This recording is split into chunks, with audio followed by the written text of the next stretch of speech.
So, welcome back, my dear students. This is lecture number lecture two in project management and project management. And we will talk here, we will handle some points and some issues regarding the definition. Still, we are in the definition of the project management.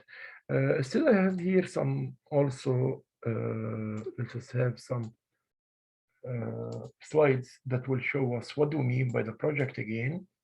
The project is a temporary endeavor with a defining beginning and usually time constraints and often constraints by funding or deliverable. So there must be, for the project, there must be constraints. It's like a kind of restraints, like we have, like example, we work about 10 hours a day. Our raw materials are not exceeding 100 input devices or pieces or stuff per week. So all these, we call them restraints.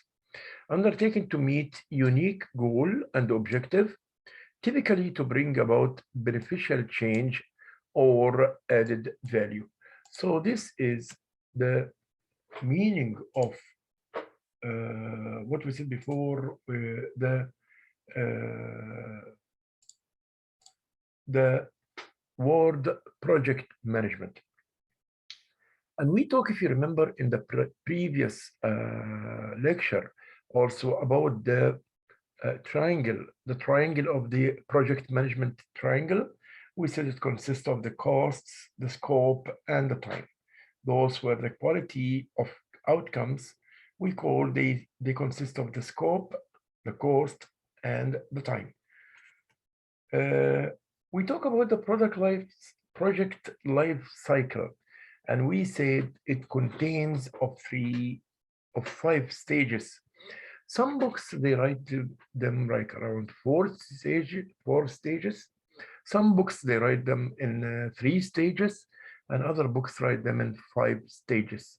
But mostly they are in 5 stages, like I showed this in the previous video. Okay. The first stage is initiating, the second is planning, the third is executing, the fourth is controlling, and the fifth is closing.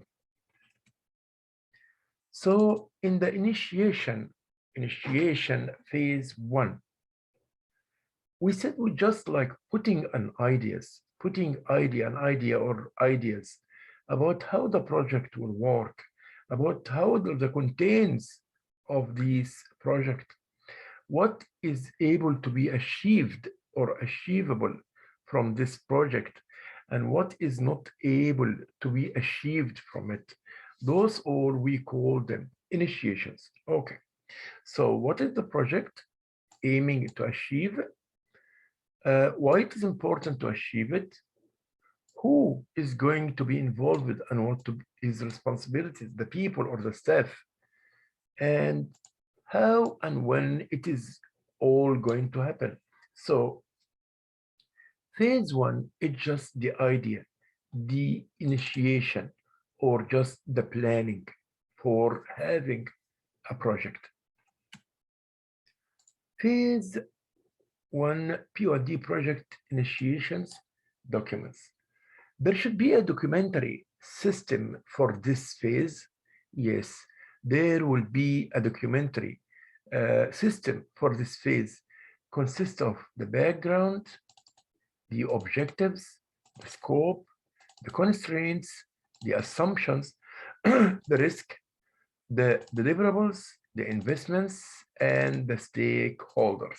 So here we said these, we call it the project initiation documents, which must be a documentary system, must be accompanied and binded to phase 1 of the project, which is the project initiation.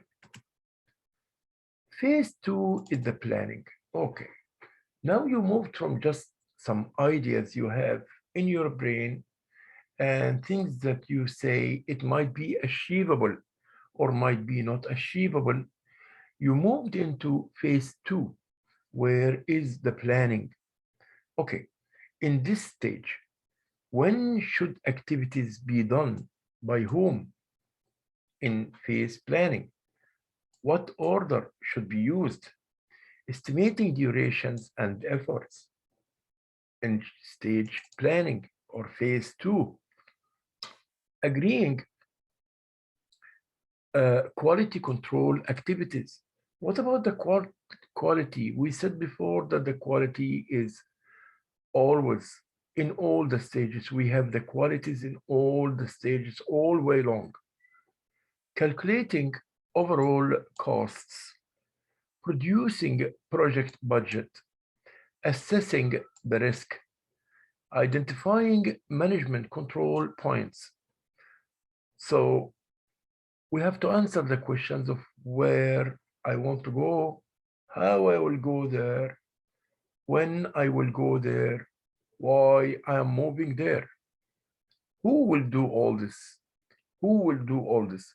So those are the questions which we ask in this phase or the planning phase. Planning always means forecasting or exploring the future.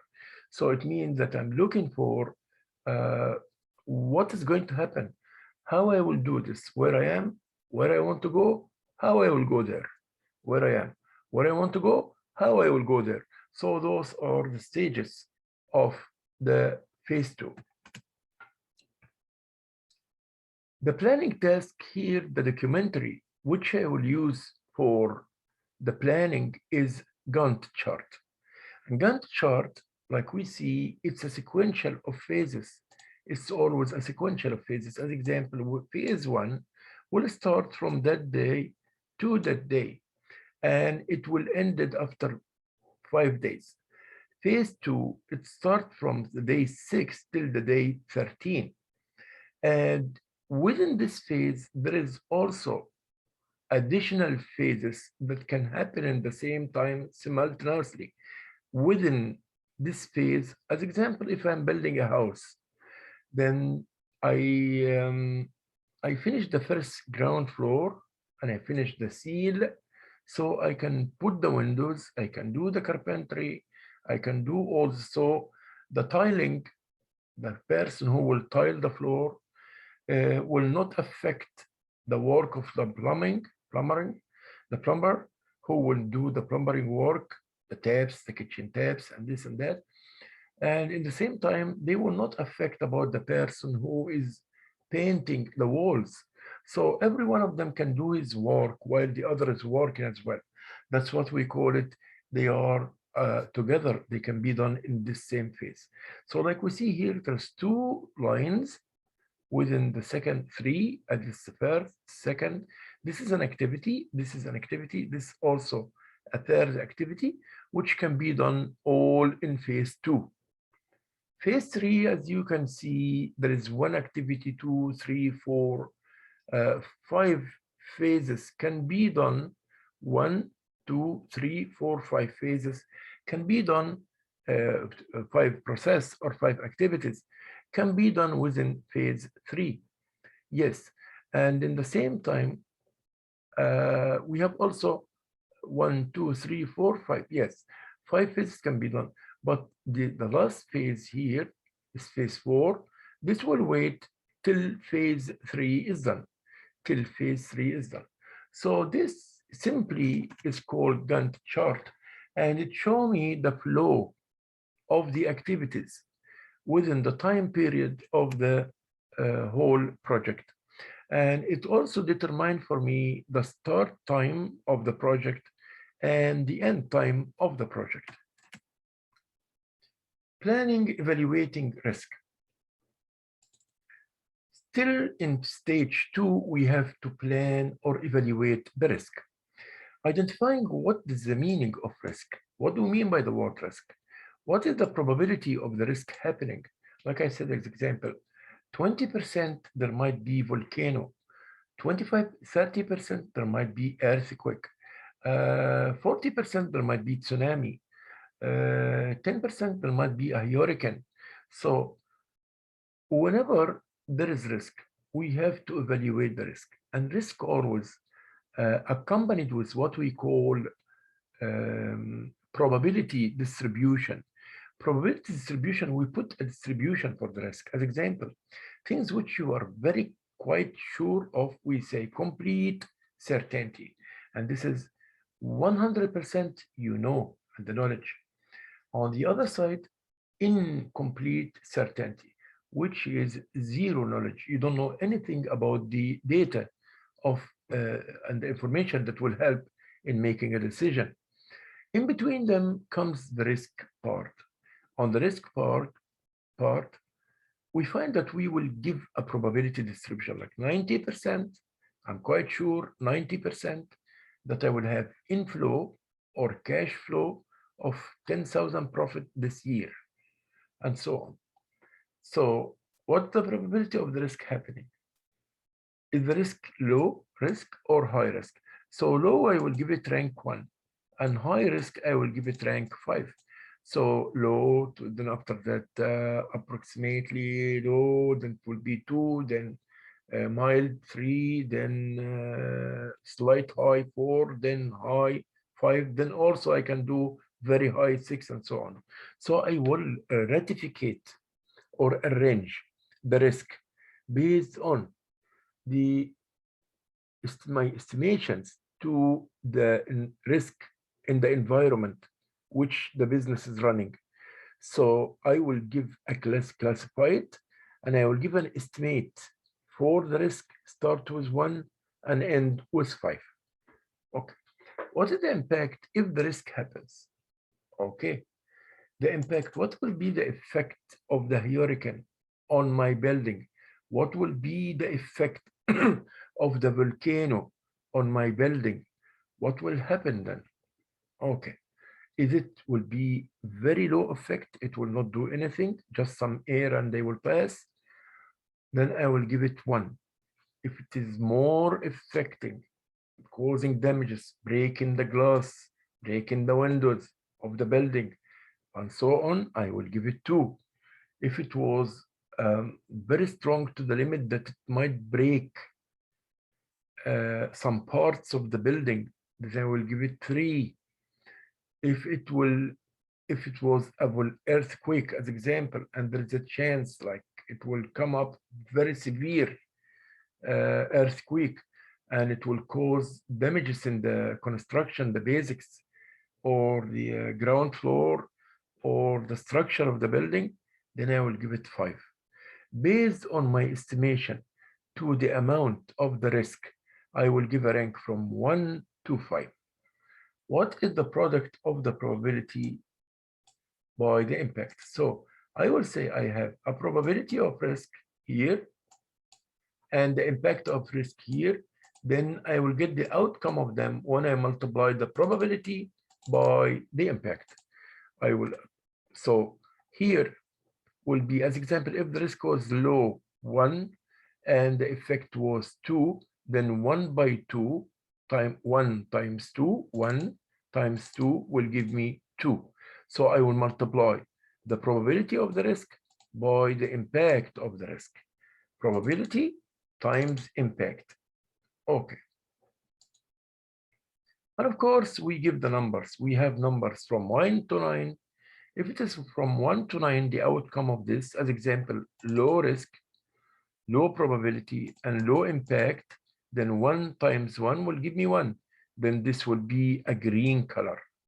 Okay, if it was, as example, 4 by 4, then 4 by 4 will give me 16. Then this is amber. Okay, if it was 5 high probability, which I give it 5, and high impact, I give it 5, then 5 by 5, 25, which is more than 20, and 20 and more, then I will give it color red. So here is the planning, evaluating the risk stage. We here in this stage evaluate the amount of risk. Okay. What about responding to risk? How I will respond to the risk? To respond to the risk, we have the planning and responses to risk. Like we said, we will estimate the risk in numbers, in numerics, and also we will accordingly to our estimations to the risk, we will also set numbers and we will respond because we estimate the risk to respond to it. We estimate the risk so that we can respond to this risk. Anyhow, the responses. Prevention of the risk. We cannot, there is a rule is saying that we cannot prevent the risk 100%. That will never happen to prevent the risk 100%. We can only reduce the amount of risk. Transferring the risk, as example, risk transfer through the insurance. Prevention of the risk, complete removal of the risk, that only theoretical here in the academic work, but actually in life, risk is there with different degrees. Again, I'm saying, in real life situations, we cannot prevent the risk 100%. We cannot prevent the risk 100%. Transferring of the risk means that you will move the risk from your part and put it to another body or another responsible for this risk. As example, you handle your problems to an insurance company. As example, let's say your car, you are driving, okay? So when you insure your car, that means that you transferred the risk. Why you transferred? Risk means dangerous. You can say the risk means dangerous, or the difference or the gap between expected and actual results. The gap between the expected and the actual results. This we call it the risk. Okay. The reduction, reduce likelihood or limit the impact. Reduce the likelihood or limit the impact of the risk itself. You try always to do, as example, when you do maintenance to your car, like you used to change the brake oil, you used to change the sparks, your car will not be damaged very quickly, and you can reduce the risk of having an accident. So when you do reduce the risk, yes, reduce the risk by taking your precautions, like doing maintenance programs, keeping everything. As example, you have a house and you want to reduce the chance for someone to come and steal or rob your house. In that case, you put security system, you put cameras, you lock your doors very well. So you do risk reduction in that case.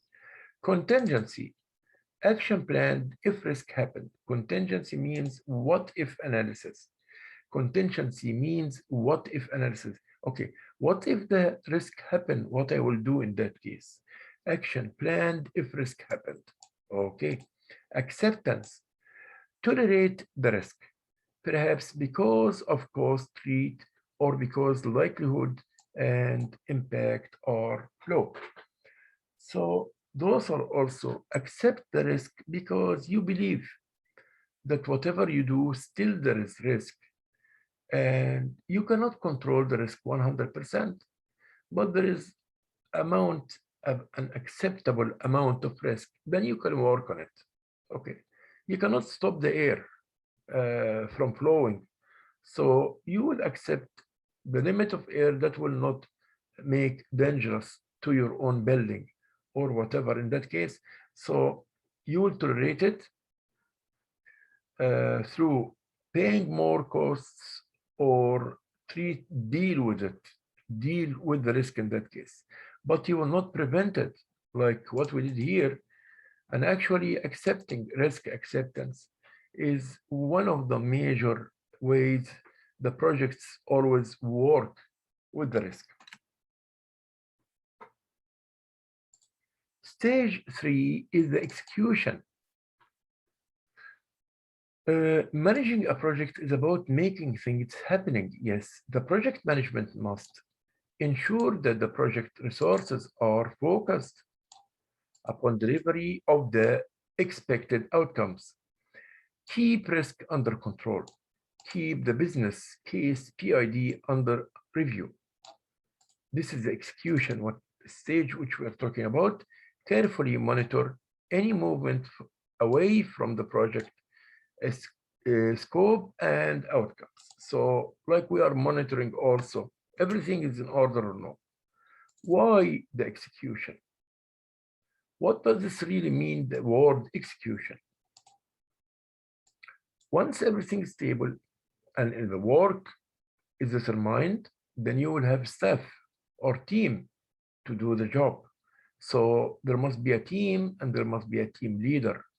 Meeting with team members, communicating with stakeholders. The word stakeholders means any person or any body or any entities that have a direct relationship with your own project or with your own business or with your own enterprise.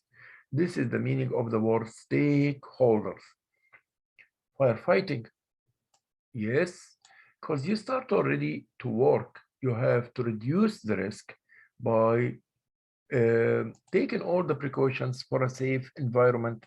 One of those precautions is the firefighting. Then securing necessary resources. This also one of the points. Then once you are done for this, you start going to do your project.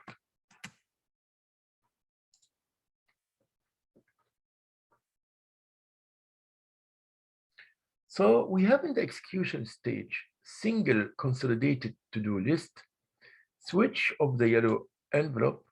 Those are some words like to do everything in time and to work punctual, schedule email sessions in Outlook. This is also works like software requires, body clock, group chunk, and schedule similar tasks. Those are some like idioms that is symbolize how you will work within your office. Okay, like you say, keep your fingers closed means be on touch. So those all like expressions, urgent, important, Outlook. So you will say as example, in the Outlook as example, you will put urgent letters alone, the normal regular mail alone, and so on. You will classify them and avoid student syndrome. Don't waste your buffer. Managing through others. So in the execution stage, because it's the most important stage till the moment, we will find that you are managing, and you are managed. So there must be influencing, specification, move the chair. So you must, the word move the chair means that you will go for participation with the others. You don't sit and close on yourself your office and all expect that order because you are a part of the work. So you have to move back and forth. You are receiver of information and sender and receiver of data, and you are sender of information. Smart objectives, SMART. This word sum up the meaning of the objects in any business project. So be specific. The objects, these are the objects. The objects which you will execute, they must be specific, measurable. You cannot say, I will reach the moon and come back. No, your own tasks or objectives must be measurable. And the word measurable means able to measure. As example, I will produce 5 units today. Second month, I will increase my production into 8 units. Third month, I will increase my production into 15 units, and so on. Also, the objectives must be attainable, means Don't put for yourself an object or game or aim or goal which you cannot achieve. No, the goals you must achieve it. You must put, like as example, you'll say, I will produce 100,000 units this month. While your machines and your own auto system and the machinery in your company all are very old and cannot even produce half of this amount. No, in that case, you will say, you will put for yourself an object to achieve that it is achievable or attainable, which means that you can achieve it and you reach to it and you can get it. Okay. Time bound, don't forget that all the works are under time restraints. Any work any work in a project must be in a start time and end time, must have a start time and have end time. Also, your goals there must be clear, and the rules and responsibility of each person in the organization must be clear. Communications also, there must be the flow of communication must be easy from one department and from a person within all the organization. So it must be very, very clear communication. So it will ease the flow of information from and to all the managerial levels. Okay.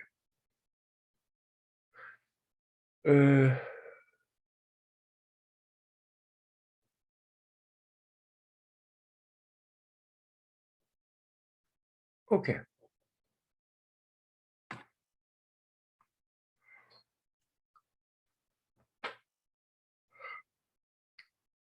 Phase for controlling. Once we are done for phase 3, we will start the controlling system. Control always means that you put the standards and you measure the actual performance, then you will compare between the standards which you set previously and the real performance which happened, so that you will try to find out if there is a gap between them or no. Okay, we have two kinds of deviation. We have positive deviation. As example, you put standard or you put in your plan to produce 10 units, but you produced 15. That means it is a positive in that case. Okay, but you planned, the second case is negative deviation, which is you planned for 10 units, but you produce only 4. So this is -6, which means that it is a negative deviation. You have to correct it. The purpose of the control is to correct mistakes, not to catch the mistakes, but to correct them. Managing issues, managing risks, managing scopes and exceptions, deviations from plan, monitoring results, and reporting. So those are the main points of controlling system. How about managing stakeholders? The power if it is high or low, and the interest if it is high or low. So here we have, if the power is high and the interest is low, you will keep satisfied, keep the stakeholder satisfied. Okay, if both of them are low, the power is low and the interest is low, so monitor or the minimum efforts in this area will be, if the interest is high and the power is high, this is the optimal area which engage closely and influence actively. If the interest was high and the power was low in this area, you must keep informed. The fifth stage is closing. And in the closing stage, it is the completion. You complete the project, or you did not complete it, or you did not do it. It's all kinds of investment, including even emotional investment, as you feel self-pride because you're done, you're done with the project. Review and learn, documentation, and handover. So those are the main aspects of the closing stage. So in this stage, try to avoid overcomplicating, over-promising, and under-delivering.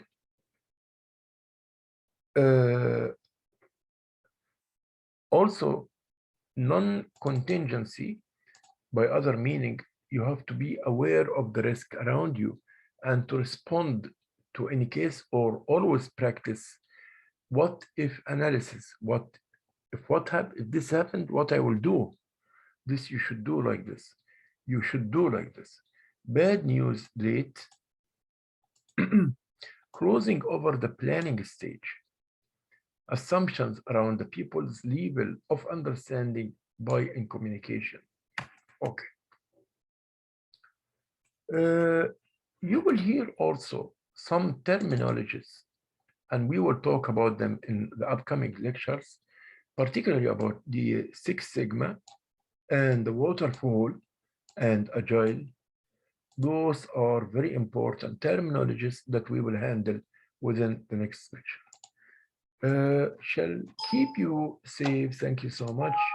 Stay safe. Have a good day, everybody. Thank you.